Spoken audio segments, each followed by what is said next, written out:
Prabhupāda, Jaya Śrīla Prabhupāda.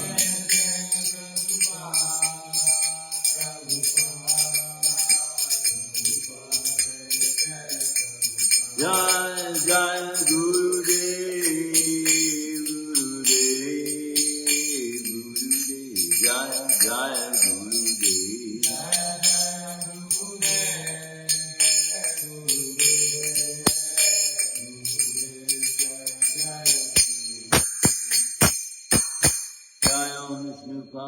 Dharma Sabri Brahmacharya Mastola Saptashishi Maharaj Divine Grace, founder of ISKCON, by Charnadavinda Bhaktivedanta Swami Śrīla Prabhupāda ki, Grantha Śrīmad-Bhāgavatam ki, their most merciful Lordship Shri Kunjaviyari ki, Shri Jagannath, Shri Baladev Mahisabhadra ki, Shri Nathaji, Shri Balagopal ki, Shri Gaunitai ki, Nitai Go Premani.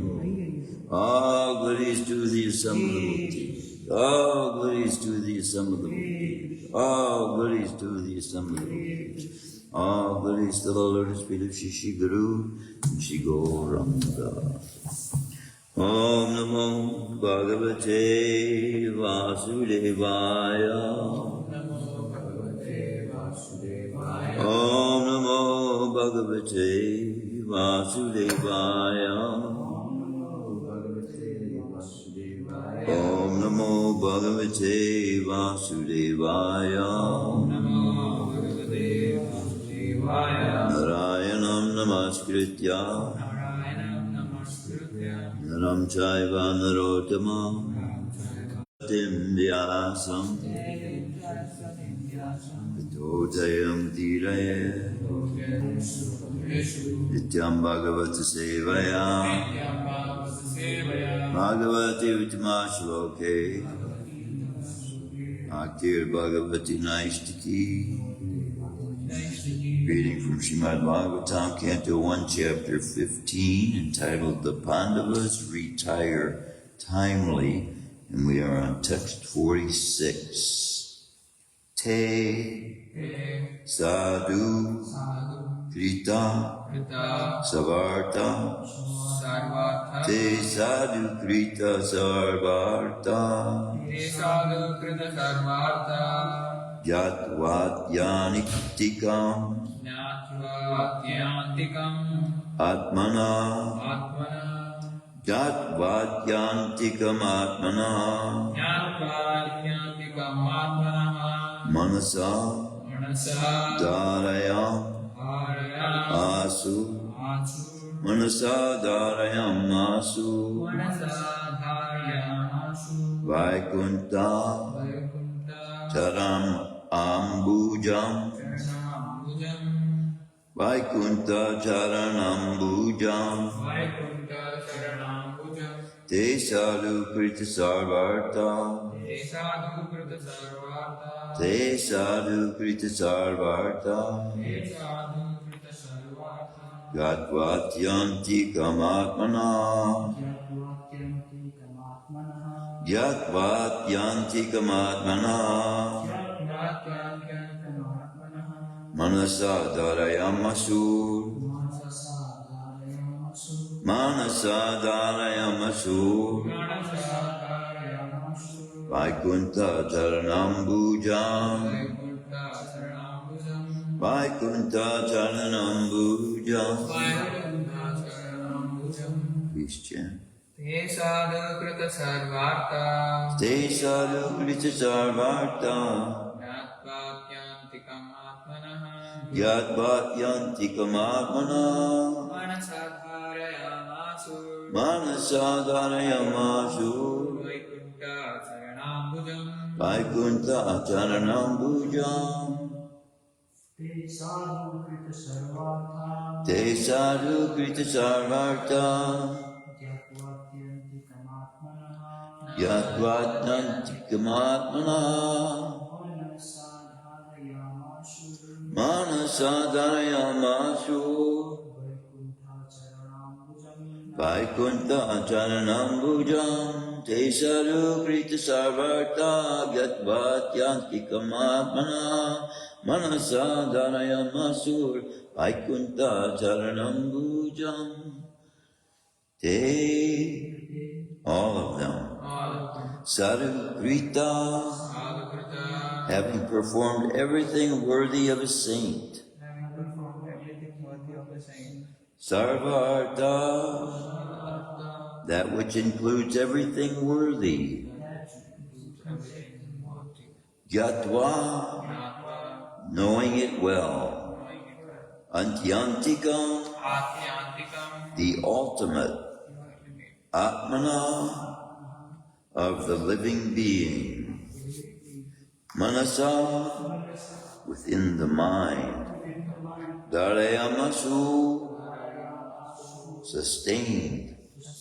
Vaikunta, the Lord of the spiritual sky. Charanambujam, the lotus feet. Te sadhu krita sarvarta gatvatyantikam atmana manasa dharayamasu Vaikunta charanambujam. Translation and purport by His Divine Grace of Pāṇḍavas Bhaktivedanta Swami Śrīla Prabhupāda. They all had performed all the principles of religion, and as a result, rightly decided that the lotus feet of Lord Śrī Kṛṣṇa are the supreme goal of all. Therefore, they meditated upon His feet without interruption. Please repeat.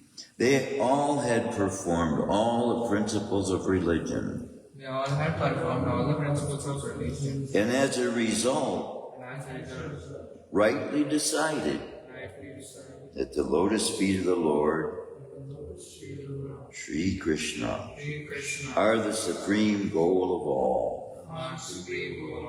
Therefore, they meditated upon His feet without interruption. They all had performed all the principles of religion, and as a result, rightly decided that the lotus feet of the Lord Śrī Kṛṣṇa are the supreme goal of all. Therefore, they meditated upon His feet without interruption. Purport. In the Bhagavad Gita, chapter 7, verse 28, the Lord says, that only those who have done pious deeds in previous lives have become freed from the result of all impious acts, can concentrate upon the lotus feet of the Supreme Lord Śrī Kṛṣṇa. The Pāṇḍavas, not only in this life but also in their previous lives, had always performed the supreme pious work, and thus they are ever free from all the reactions of impious work. It is quite reasonable, therefore, that they concentrated their minds upon the lotus feet of the Supreme Lord Śrī Kṛṣṇa. According to Sri Vishwanath Chakrabarti, Dharma, artha, kāma, and mokṣa principles are accepted by persons who are not free from the results of impious action. Such persons affected with the contaminations of the above four principles cannot at once accept the lotus feet of the Lord in the spiritual sky. The Vaikuntha world is situated far beyond the material sky. The material sky is under the management of Durga Devi, or the material energy of the Lord.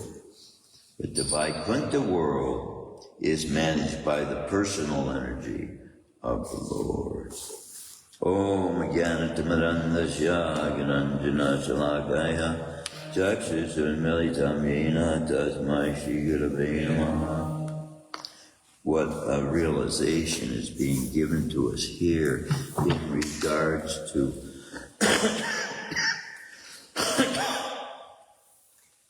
one's ability now to concentrate upon the lotus feet of Krishna, which basically reveals here that not everyone can.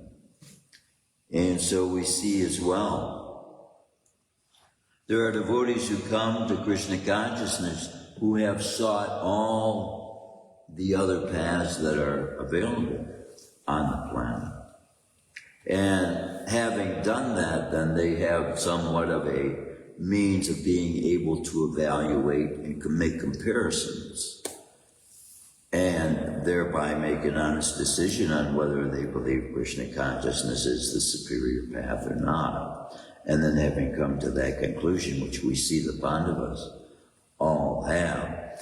And see, when Śrīla Prabhupāda originally introduced the philosophy, it was the young people who were at that time rebelling against, for the most part, the establishment, so to say. The term anti-disestablishmentarianism, which was at one time said to be the longest word in the English dictionary, which had to do with their perspective, that the generation's perspective of their worldview perspection, and the world specifically pertaining to the governmental authorities at the time.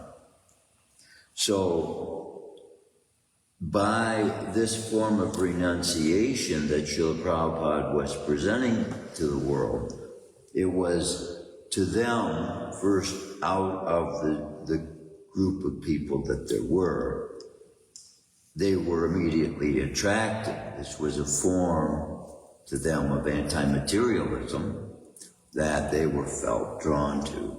So many of the young people came for very many different reasons. Some of them finding shelter, some of them finding a place in the world that they previously didn't feel a purpose in life for, and then they took part in this congregational chanting, and then the distribution of books. And people then were finding that Krishna consciousness, which was, see, in previous experiences that people were having with religion, it was such that there was one teacher, and then the congregational, they come once a week to hear, and they may have, visitation practices going on in their homes, and prayer meetings and Bible readings and things of that nature in their homes during the week.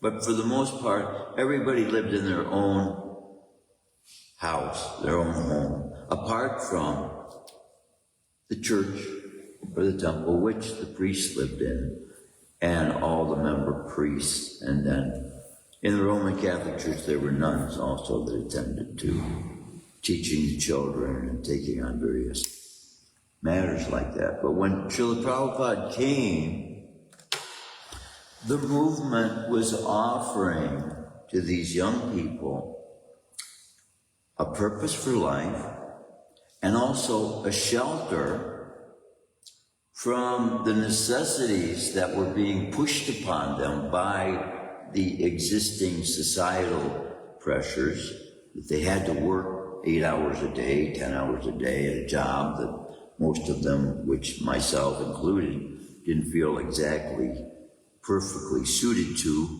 If you work in a factory, you feel as though you become a machine. You repeat the same activity every car that comes by. You do the same thing to it every time it comes by. And you get into this consciousness automatically by having to involve yourself in the situations created by the society that has put these demands upon every individual for it to continue functioning, driven by the capitalistic, materialistic system, which has functioned for a long, long time and seems to be superior to any other form of government that is right now taking part in the world. With young people taking shelter, though, it took away from them the pressures of society to have to buy a home, and to have to go to a job. And it gave them the ability then, by the system that was set up in ISKCON, to have 2 hours every morning to be able to dedicate to this chanting, which is unknown in the material world. Even in churches, nobody takes in Christian circles, or I wouldn't say in Islamic circles, because these people take very seriously prayers that they do in their homes 3-4 times a day, just as we do Gayatri 3-4 times a day, which is only even a part of the life. But in effect, those devotees that were taking part in these activities without the expectation,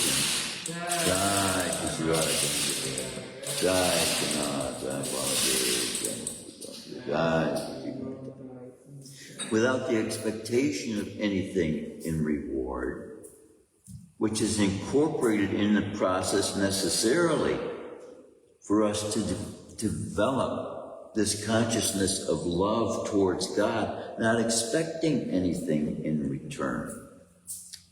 But if it is constantly demanded of us that we have to be giving our lives, dedicating our lives to the purpose of making cars, making products for the consumption of humanity at large, this is going to take away from our ability to have time in the morning, to take part in a process that is itself fulfilling all the spiritual requirements of a human being that is required, as Krishna is pointing out, to go back to Godhead.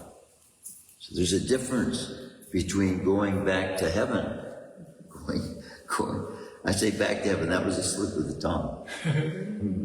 But as what happens in many Freudian slips, we're speaking things of truth that we didn't mean to speak, but it came out naturally because that's the nature of truth. Truth is wanting to be manifesting itself in the world, and that's what we have in that we make the statement absolute truth, meaning that the principles of it are applicable to all forms of life even, and not just one group here, one group there. Even spiritually, because whatever aspect of Krishna consciousness philosophy, the science, I want to say, of Krishna conscious philosophy, a person can take and apply to their own lives, if they're working in a factory, if they're working in a bakery, or wherever they're working in a job, sanitation department,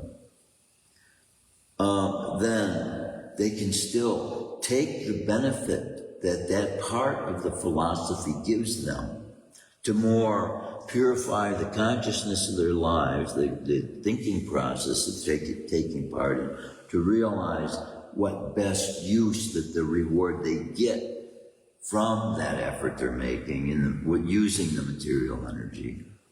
And then going by the guidelines given by the scriptures. Scriptures are very explicit, revealing exactly in percentages what percentage to leave for family, what percentage to leave for those that are under our care, and what percentage to leave to Krishna. And so, similarly, many other paths are showing intricate details to be followed, but is only amongst those individuals within the society who have taken it up individually as something important enough for them to consider it something they take home as a regular daily function. But with this, and as I even spoke those words, it reminds me of Śrīla Prabhupāda's statement that it would be his desire that all of his disciples take up the reading of this Brahma Samhita as a regular daily function. And why that is good advice is this Brahma Samhita, one chapter that we have that was revealed by Lord Chaitanya, which was until then undiscovered or hidden from the rest of mankind. So we see revealed by Lord Chaitanya about the most elevated soul in this universe, and gives us understanding of what he does to worship God and what form of worship his life takes. Now, having 4 heads, it is explained that he is using all of them simply for chanting mantras. Now, can you imagine? And there are jobs in this world that are of this nature, that people are only hired because of what they know. And so, in effect, all they have to do is speak words from their mouth. So that's a profession. If you become an adept at what you do, then that is a position you can fulfill. Brahma is so adept at this chanting, pure chanting, that Krishna appointed him as the most advanced in the entire universe, and gave him the ability then to expand himself while situated in that position he has with Krishna as a servant of Krishna in the universe, to simultaneously manifest a seemingly normal human form in which he exhibited superhuman abilities to spend his entire day, every day, chanting, only vibrating sounds from his mouth. And that was as his position of non-acharya. Acharya means a teacher. And so in that position, he's teaching us what the completeness of this, the fulfillment of the perfect chanting brings one to the state of consciousness of. And so when we read his prayers, his excellent prayers of glorification of Krishna, which themselves give realization, because they are spoken to describe Lord Brahma's situation in the universe to give us in our minds the ability to conceive of how the universe actually is, and where the most elevated person in the universe is allowed to enter. And then by meditation of these things, Krishna opens up to us the availability of things we wouldn't otherwise have the imaginations to be able to dream of. And he gives this by personal revelation, and I call them realizations. So every devotee that's taking up this seriously, chanting Hare Krishna, Krishna Krishna, Hare Hare, Hare Rama, Rama Rama, Hare Hare. That is itself the most elevated use of the tongue that the human being can engage in, this chanting of Hare Krishna. And by the continuous application of this practice, then, the soul gains freedom from its previous attachments to the material world and all the beliefs it had about the values of the things in this material world, and then begins to develop a value system based on the effects of its spirituality and its ability to further our advancement on the spiritual path that we are on. So if one approaches this with an open mind, meaning not just you do anything what people tell you to do, but you approach it with the thought that, well, there may be something here that I don't know about, and let me investigate it. So you take, just as you would a hypothesis, scientific hypothesis, you take the recipe given to follow to gain the solution prescribed by following the recipe given. And so this Maha Mantra is a recipe for human beings to be able to create the supreme most sound vibration the human body is able to create. And God is revealing this mystery of life to us.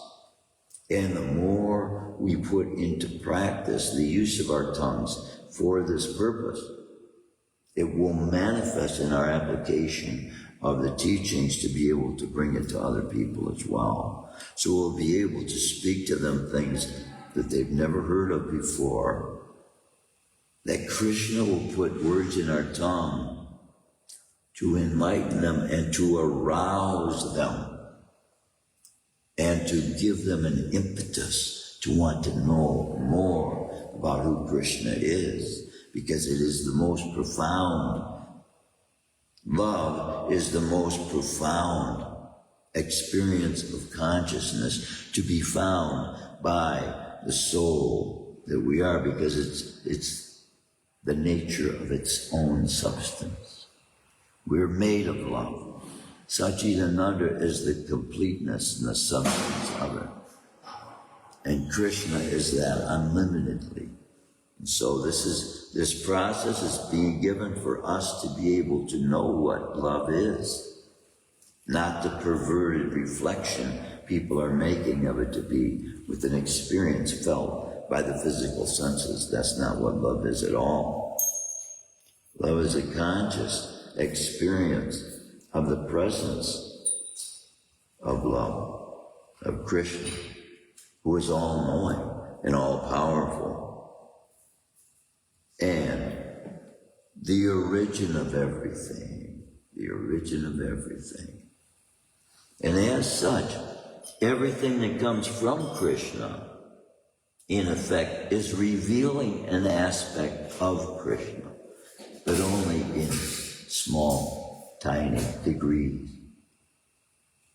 But the more that we chant Krishna's name, the more then we are enabling our consciousness to be open to the presence of Krishna. We're opening the door to Krishna's presence. because Krishna wants to restore that relationship, that eternal relationship that we started, but that when we exercise by the false ego's desire, when we create desire, aside from that which we find fulfilling in Krishna, when we look for something aside from that, then Krishna satisfies that desire. We had a desire somehow, seeing the beauty of Krishna's body for our own pleasure. And then he gives us entrance into that body. So we got into Mahavishnu's body. And when he spoke, enabling us to manifest another universe, in a universe. That's how we got in here. And so by developing the desire to know who he is, then Krishna gives us the means of knowing that in completeness. So we have a process that he has himself updated by manifesting here in 1486 in the form of Sri Chaitanya Mahaprabhu. Jaya Jaya Sri Chaitanya Jaya Nityananda Jaya Dvaita Chandra Jaya Gaura Bhakta-vrinda Jaya Jaya Sri Chaitanya Jaya Nityananda Jaya Dvaita Chandra Jaya Gaura Bhakta-vrinda. Thakur Vrindavan Das has composed Sri Chaitanya Mangala. Hearing his book annihilates all misfortune. By reading Sri Chaitanya Mangala, which is also called Chaitanya-Bhāgavatam by Sanatana Goswami, one can understand all the glories and truths of Lord Chaitanya and Nityananda and come to the ultimate conclusion of devotional service to Lord Krishna. In Sri Chaitanya Mangala, later known as Sri Chaitanya Bhagavat, Srila Vrindavan Das Thakur has given the conclusion and evidence of devotional service by quoting the authoritative statements of Śrīmad-Bhāgavatam. If even a great atheist hears Sri Chaitanya Mangala, he immediately becomes a great devotee. You know what this is giving me now? Is remembrance of what I've been cooking up in my mind the last few days. And we can all do this. Cook up in your mind an invitation, but an invitation geared towards specific people. If they're practicing Islam, there is a specific invitation Krishna can give you that touches their faith that's in them, that is that leaning that they have towards wanting to do God's will, right? You can give them that word that Krishna gives you to give them, to open up that desire and for them to see how many more doors will be open to them if they start practicing this chanting. And so it is the purpose of Lord Chaitanya to liberate all souls. See, and not even just those that believe on him. That's what he's making aware also. They can take, Bhakti Tirtha Maharaj Swami, great soul. God, I loved him. He was one that remained pure. He wrote a whole book all about Krishna. And he didn't say Krishna won.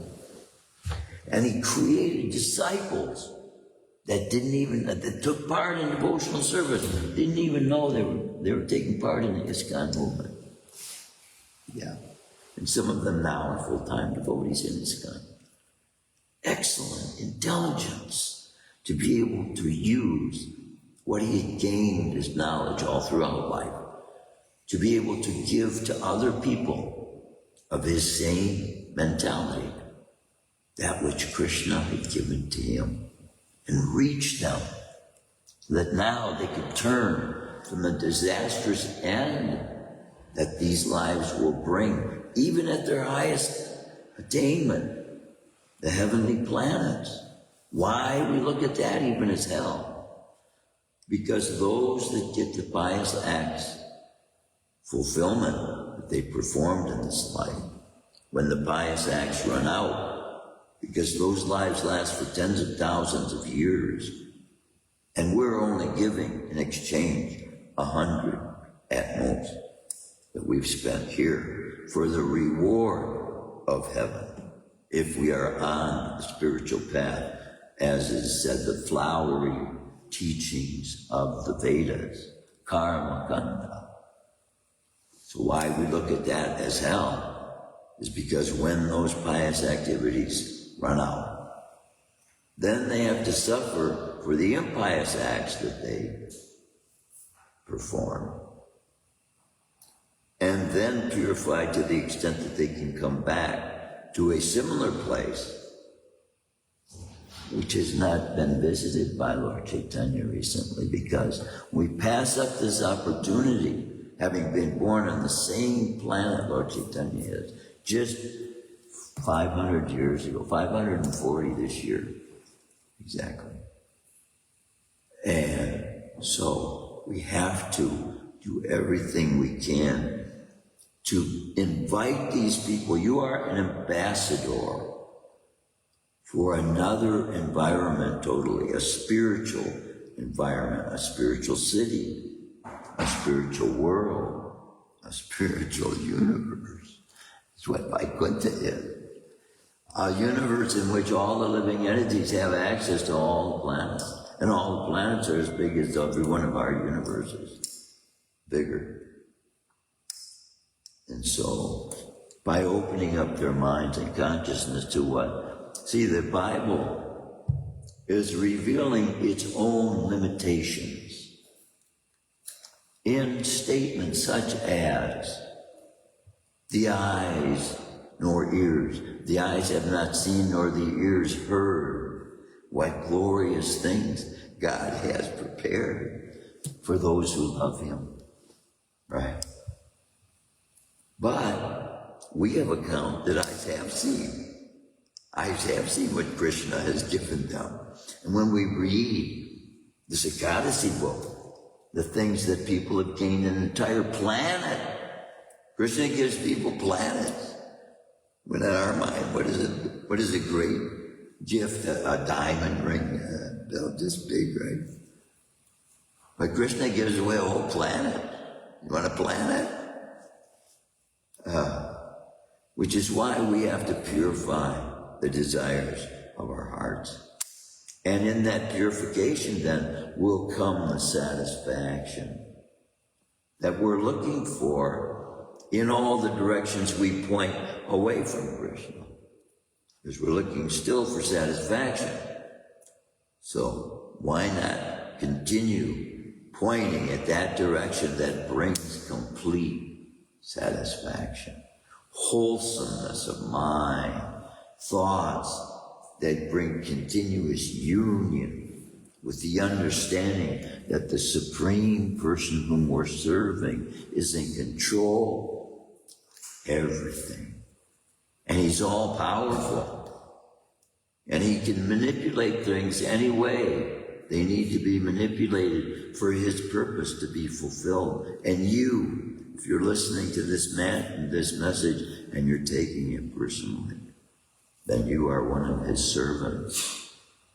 And then all of His power is for the furtherance of that message that you're bringing about Him. And that's the extent He says Himself. He is empowering these holy names with all of His spiritual potencies. When God says that, wow, that's pretty powerful. You think about it. See, we have history of people that by obedience to God's word, their words knocked down a whole wall, a city wall that was made in defense against armies. But this army, just by adhering to the instructions given to their master from the spiritual spiritual teachings of the Supreme Person, who told them what to speak, just as Krishna now is telling us, in order to experience the highest consciousness the human being is allowed to experience. Then he says, Hari Nam, Hari Nam, Hari Nama eva kevalam, Kalo nastiva, nastiva, nastiva, gatiranyata, gatiranyata. You want to sing eternally. Sing it now. Sing it eternally. This Harinama, the chanting of the holy names, the holy names, the holy names. There's no other way. There's no other way. There's no other way. So when God repeats 3 times what he's saying, it is revealing that this message is very significantly important. And so we can take this. Many paths have been promoted as the only way to find God. We're not promoting the way that we give you understanding about the Maha Mantra blindly. You may, by adhering to the instruction, chanting, think of it as blind adherence to an instruction. But just like a thesis being proven, a scientific theorem being proven by the participation in the recipe given to prove the formula works, then by doing the chanting, then you can make an honest evaluation. And that's all that we ask. If you want to know if our formula is true, if you want to know if our philosophy is true, then the means of proving it to be true is taking up this chanting of the holy names of the Supreme Personality of Godhead and being empowered and seeing the power that the chanting of the names gives you in your life to be able to abstain from the things that Krishna is saying is harmful for us. It's like a father giving understanding to a child that's going out into the world for the first time, taking a bus ride maybe or whatever. He's warning him of the dangers he will be confronting in the world. So Krishna, by giving us 4 regulative principles and 10 offenses, he gives us a guideline by which to know that by following, we will come at the end of the path to the desired destination. Krishna, Krishna, Prema. The desired destination is pure love. Pure, all-attractive love. All-encompassing, all-imposed, and all manifesting itself in everything that is manifest. And easily understood by those who have Krishna consciousness to be able to see love in everything that is manifesting as an extension of God's own being. That's how fortunate we are to be able to have such a vision given to us by God, which comes from chanting Hare Krishna. It all gets back to chanting Hare Krishna because that is the suprememost activity that we can involve ourselves in. And especially what we're seeing, the most intimate associates of Krishna doing in that they had taken as renunciation still. We don't see that they had the Maha Mantra yet. Yudhishthira went off in the woods. It explains that he went off with a renounced mind. He even renounced taking solid food, probably living off of milk. But similarly, as Dhruva went off into the forest to live off of what was being provided by the forest, he learned he could go by eating leaves. He'd eat a little bit of a leaf once a week or so. And then he was doing that with air. He was getting out of the air what his body needed for nourishment. Everything he needed. And then eventually he gave up the air. Didn't even have to take a breath for a month or so. Who has this kind of a record of this being a capability of a human being? And yet we have record of this in Bhagavatam. This goes beyond the abilities normal human beings have in the capacity of their minds to conceive of possible. And so that's why Śrīla Prabhupāda says, impossible, that's a word in a fool's dictionary.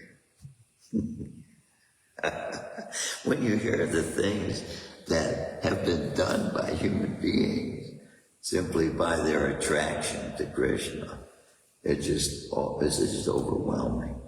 Can't help but feel as though, wow, this is something that a unique individual who's been able to accomplish this thing. And yet Krishna gives us this as a society that we are forming as common knowledge.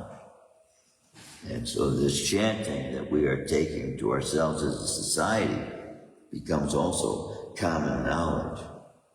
But we can't forget the significance of it and its value in our lives to give us everything we're wanting in life. This is contained in the Maha Mantra. If we have the vision to see it for what it is, Krishna's own name, Krishna's own self in us, sharing his body with us. This is the highest, most elevated knowledge God himself is giving to humankind. And so all we have to do is apply the teachings to experience it ourselves and experience the freedom it's giving us. Krishna wants to make us free.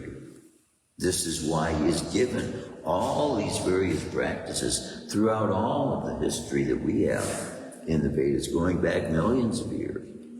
In every age, he's coming for the benefit of the human beings on the planet to give them the easiest way back according to that particular set of circumstances at every one of those times. So, not to deny that their processes will give them what they offer, but to bring people to the realization that there are greater things to be realized than what has been given by even previous incarnations of Krishna himself. Because Krishna himself on the battlefield and in his most glorious conversations with Arjuna didn't reveal the intimate secrets revealed by Sri Chaitanya Mahaprabhu, whom we should be seeing in our heart of hearts as the most glorious incarnation, because he came for us as the incarnation of this yuga to give us the very means that this entire yuga will have access to, we know, for the next 10,000 years at least. But after that, even that will be gone. So how fortunate we are, we can remember this every day. Krishna's calling us out himself personally to become free agents with abilities beyond the mind's capability currently to fully comprehend and understand. Telepathic abilities. They had world-renowned knowledge of activities Krishna was taking part in other parts of the world. These conversations were going on amongst those that had knowledge of Krishna. And so, in the presence of Krishna then, So many abilities are made manifest that the soul is not able to experience without the presence of God. He brings it out of us. Any comments, any questions, any realizations someone might like to share? You know, there's a story. Have you read Autobiography of a Yogi? I have not. Autobiography of a Yogi by Pāṇḍavas. No, I have not. You need to read that. I think so. Yeah, absolutely. He was a great soul. Yeah. And one of the stories in there, Krishna, you may remember, was a lady in South America that lived off the sun for like 10, 15 years. She never ate anything. She got all of her substance straight from the sun. Yeah. See, this morning, up in the restaurant, when the sun's first rising, if you can stare at the sun, and especially while you're chanting, you can stare directly at the sun, and you can do that through the trees. Mm-hmm. You do it through the trees. Śrīla Prabhupāda's pointing out how important these trees are. Think about it. Every year, every tree that has fruit on it is providing the equivalent of a year's supply of food for a human being. Approximately 1,000 pounds of food, generally, these trees produce.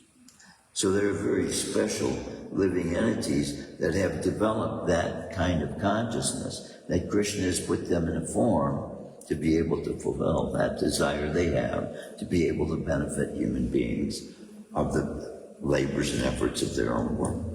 And they could put into a form of a tree. Now, from another perspective, a tree is a cursed position. They can't move, they can't do anything. They have long lives.